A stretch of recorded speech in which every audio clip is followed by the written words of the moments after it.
Assalamualaikum warahmatullahi wabarakatuh. Nama saya Nur Andini.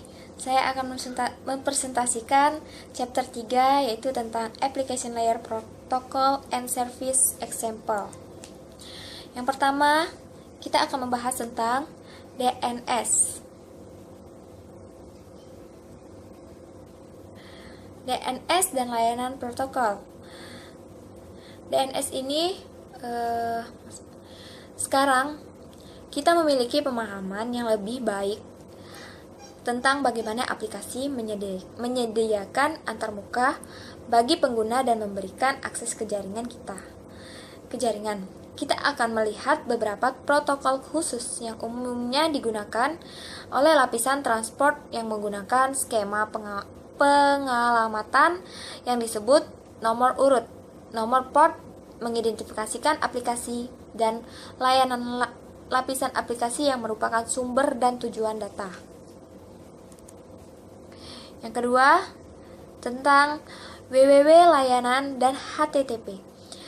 Ketika kita akan membuat sebuah alamat web atau URL, apa yang akan kita ketik, yaitu ke dalam web browser. Web browser itu menetapkan sambungan ke layanan web yang berjalan pada server menggunakan protokol HTTP, URL atau Uniform Resource Locator. Nama yang paling orang mengasosiasikan dengan alamat web. Yang pertama, browser itu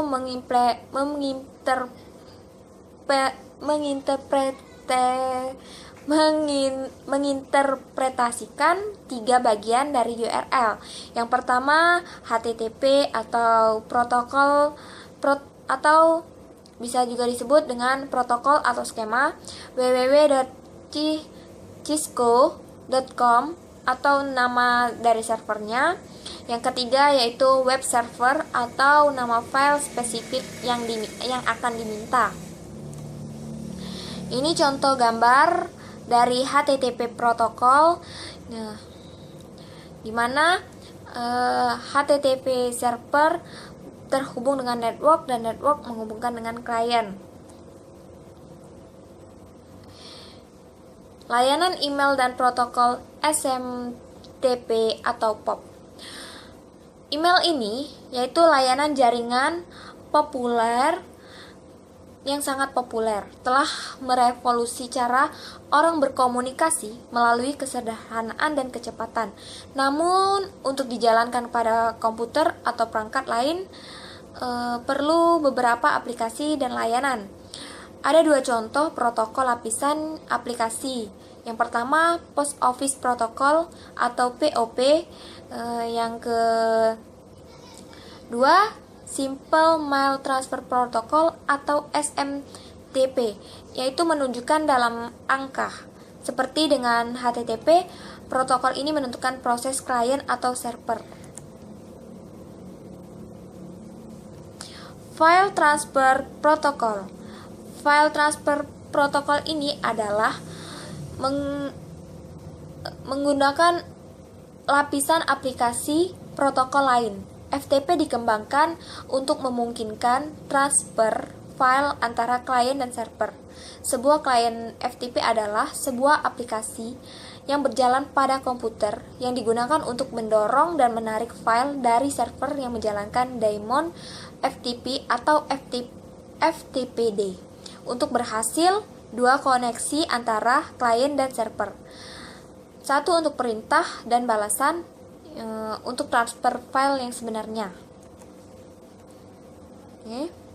Proses FTP-nya.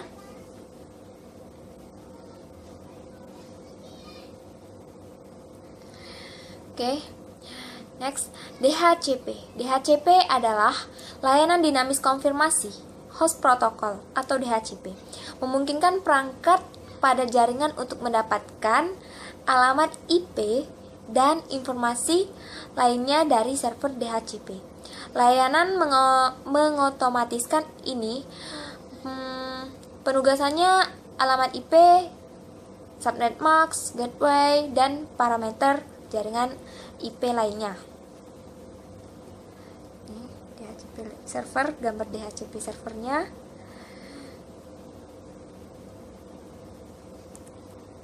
layanan File Sharing and SMB Protocol, yaitu SMB. SMB adalah Client Server Protocol File Sharing.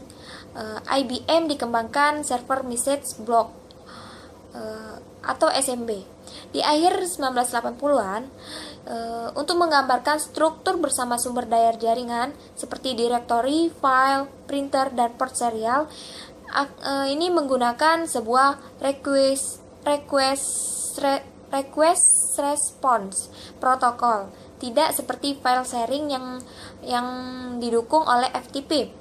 Klien menetapkan jangka panjang koneksi ke server. Setelah dihubungkan dibuat, pengguna klien dapat mengakses sumber daya pada server seolah-olah sumber daya adalah lokal ke host klien. Layanan P2P dan GNU telah protokol.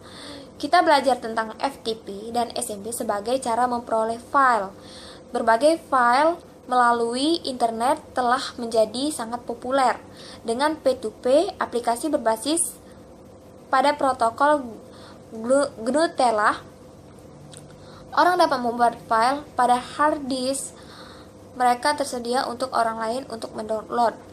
Protokol GNU telah itu mendefinisikan 5 jenis paket yang berbeda. Yang pertama, ping, yaitu perangkat untuk penemuan. Yang kedua, pong, sebagai membalas ping. Yang ketiga, permintaan untuk file location. Yang keempat, permintaan hit sebagai membalas query. Yang kelima, mendorong sebagai permintaan untuk mendownload. Ini kita lihat proses gambarnya. GNU telah support P2P application.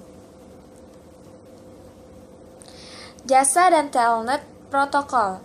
Jauh sebelumnya, komputer desktop dengan antarmuka grafis yang canggih ada. Ada orang-orang sistem berbasis teks yang digunakan yang sering hanya menampilkan terminal secara fisik melekat pada komputer pusat. Setelah jaringan yang tersedia, orang membutuhkan cara untuk akses jarak jauh sistem komputer dengan cara yang sama, terpasang yang sama.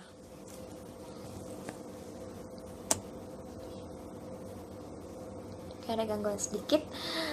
Kita lanjutkan. Yang sama, mereka melakukan dengan langsung.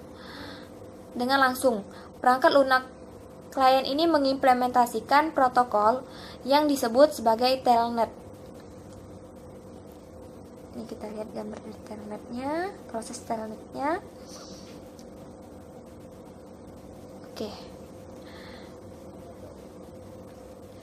Oke, baiklah. Sampai di sini dulu presentasi saya. Saya ucapkan terima kasih. Assalamualaikum warahmatullahi wabarakatuh.